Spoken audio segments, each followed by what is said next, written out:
किसान साथियों राम राम। आशा और उम्मीद करता हूँ कि आप सब ठीक ठाक हो। साथियों, आप सभी को पता है कि सोमवार का दिन है। सोमवार के दिन लगभग सरसों के भाव के ऊपर चर्चा जरूरी होती है, क्योंकि किसानों को बाजार खुलते ही बाजार की जानकारी देना बहुत जरूरी होता है। कि 2 दिन बंद रहने के बाद जब किसान ये देखता है कि अब क्या होने वाला है, तो उसे सोमवार का दिन संपूर्ण रूप से याद रहता है।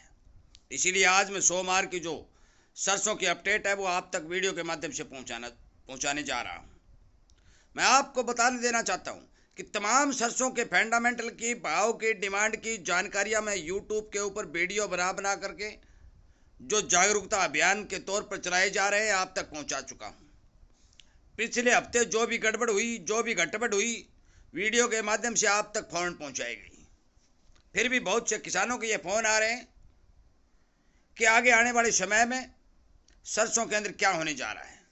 साथियों, मैं आपकी जानकारी के लिए बता दूं कि मैं भविष्य वक्ता नहीं हूं। अनुमानित तौर पर जो बाजार की जानकारी होती है वो मैं आपको वीडियो के माध्यम से पहुंचा रहा हूं। जो बाजार की घटबढ़ और जो भी सिस्टम बनता है वो भी मैं आपको वीडियो के माध्यम से पहुंचा रहा हूं। आगे क्या हो जाए, इस पर किस और करवट बदल दे, इस बात का किसी को पता नहीं होता। क्योंकि उदाहरण के तौर के ऊपर जितने भी विशेषज्ञ मौसम के बारे में जानकारी रखने वाले थे, उनकी सारी की सारी बातें झूठी हुई। भारी भरकम बरसात हुई, किसानों को बहुत ज्यादा नुकसान हुआ। परंतु इस नुकसान का आकलन कोई नहीं कर सकता था। न ही किसी ने किया, ना किसी मौसम विशेषज्ञ ने किया, न ही मौसम जो एजेंसी है उसने किया, न ही किसी ज्योतिष ने किया। यहां तक कि मैं आपको बता दूं कि अमेरिका की आइकॉन नाम की एक ऐप है जो मौसम का हाल बताती है, वो आइकॉन ऐप भी फेल हो गई। उसने भी भारत के मौसम के बारे में जो बताया वो संपूर्ण रूप से झूठा साबित हुआ। इसीलिए मैं कहता हूं कि तमाम लोग, जितने भी जो भी किसान जिसकी खेती करते हैं, उन्हें अपने विवेक से, अपने दिमाग से सोच समझकर काम करना चाहिए। और उनका एक फर्ज और धर्म बनता है कि अपने किसान मित्रों के साथ जुड़ करके उनसे राय मशवरा और विचार विमर्श कर करके अपना कोई भी चीज, कोई भी अन्न सेल करने का निर्णय ले। और मैं इसीलिए लगातार ये वीडियो बना रहा हूं कि आपको बाजार की जानकारी तुरंत फुर्त और अर्जेंट मिलती रहे और आप इस बारे सावधान होते रहें। इसीलिए कहता हूं कि आप इस चैनल को सब्सक्राइब करके इसके साथ जुड़ जाए, ताकि बाजार की जो भी अपडेट होगी आप तक पहुंचा दी जाएगी। साथियों, आज सोमवार के दिन जो सरसों की आवकों के बारे में मैं बात करूं, तो आवक लगभग 3 और 3.5 लाख के बीच में दिखाई दे रही है। पक्की रिपोर्ट नहीं आई है, परंतु क्योंकि डाटा जारी नहीं हुआ है, परंतु जो अनुमानित जानकारी है वो जानकारी के हिसाब से मैं बता रहा हूं भी 3 लाख और 3.5 लाख बैग के बीच के अंदर आज की आमदनी सरसों की बाजार में होनी चाहिए। साथियों, डिमांड लगातार बरकरार सरसों तेल की चली आ रही है, इसमें कोई दो राय नहीं है। परंतु अब सरसों का भाव, सरसों की तेजी 3 चीजों पर निर्भर कर रहा है। सरकार के हाथ में कोई चीज नहीं रही है। सरकार ने हाथ खड़े कर दिए हैं, क्योंकि सरकार ने तमाम हथकंडे अपना कर देख लिए हैं। सरकार ने ड्यूटी घटा कर देख लिया, सरकार ने करेला तेल मंगा कर देख लिया, सरकार ने रिपोर्टिंग लगा कर दे, सारा काम करके सरकार ने देख लिया। सरकार के पास अब मौके पर 7-8 लाख सरसों बचा है, वो उसे थोड़ा थोड़ा करके रिलीज कर देगी। मुझे पता है कि आगे आने वाले समय से पहले वो अपना स्टॉक नील करके ही मानेगी, इतने वो दम नहीं लेगी, क्योंकि भाव को दबाने के लिए सरकार लगातार कोशिश करती रहेगी। दबेगा नहीं, परंतु कोशिश जरूर करती रहेगी। परंतु अब किसान और स्टॉकिस्ट, जिन लोगों ने सरसों का स्टॉक कर रखा है और जिन किसानों के पास माल है, अब उन पर निर्भर करेगा बाजार।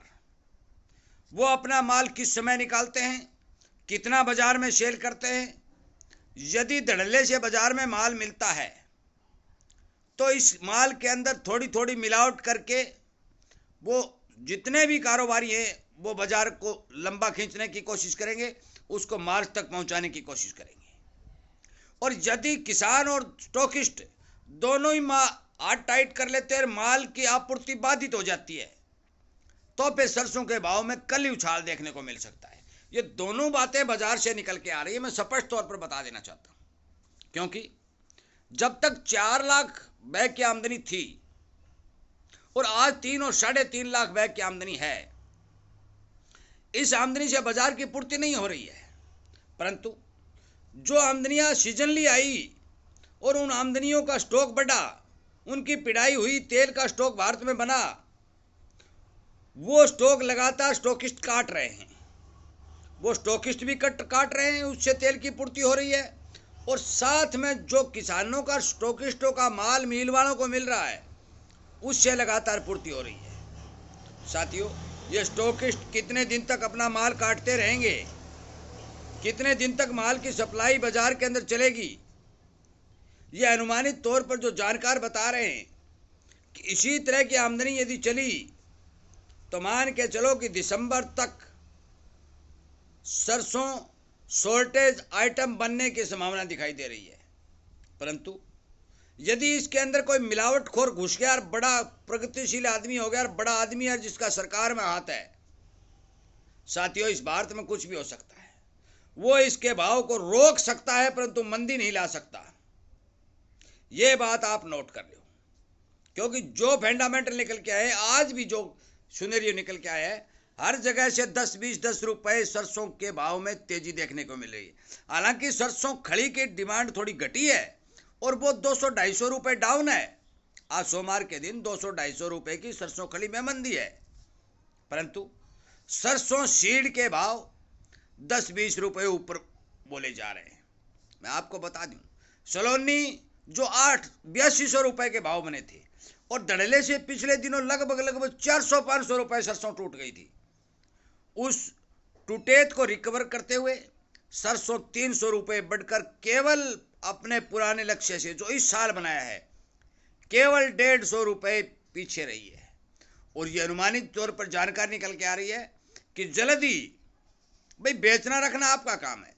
मेरे पास फोन करते हो कि भाई बेचूं रखूं, ना तो मैं बेचने की कहता, ना मैं रखने की कहता, मैं बाजार की जानकारी बता रहा हूं। जो मेरे पास जानकारी निकल के आ रही है वो आ रही है कि जल्दी नौरता के अंदर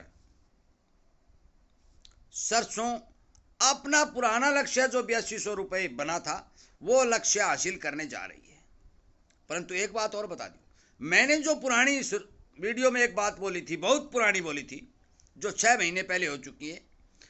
फरवरी में मैंने आपको बताया था कि सरसों सलोनी 8000 और आम बाजार के अंदर 7000 रुपए के भाव में संपूर्ण रूप से देखी जाएगी।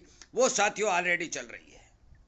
अब बाजार के जानकार जो मान रहे हैं वो बातें मैं लगातार आपको बता रहा हूं, क्योंकि फंडामेंटल के हिसाब से, फसल की कमजोरी के हिसाब से, तेल में की मांग के हिसाब से जो अनुमानित जानकारी पहले किसानों द्वारा, जिस समय किसानों की फसल खेतों में खड़ी थी और जितनी खपत के हिसाब से जो आंकलन लगाया गया था, वो यही बता रहा था कि सरसों 7 और 8000 रुपए के भाव आराम से ले लेगी। परंतु उसके बाद बाजार के अंदर तेजी जब चली, एक तरफा तेजी चली, तो धुआंधार तेजी के चलते बाजार के जानकारों ने ऊंचे अनुमान लगाने शुरू कर दिए। हो सकता है कि सरसों सुपर कमोडिटी बनते हुए, आगे बढ़ते हुए अपना नाम रोशन कर ले, परंतु मैं जब तक 2021 का रिकॉर्ड सरसों नहीं तोड़ती तब तक मैं इसे सुपर कमोडिटी नहीं मानता।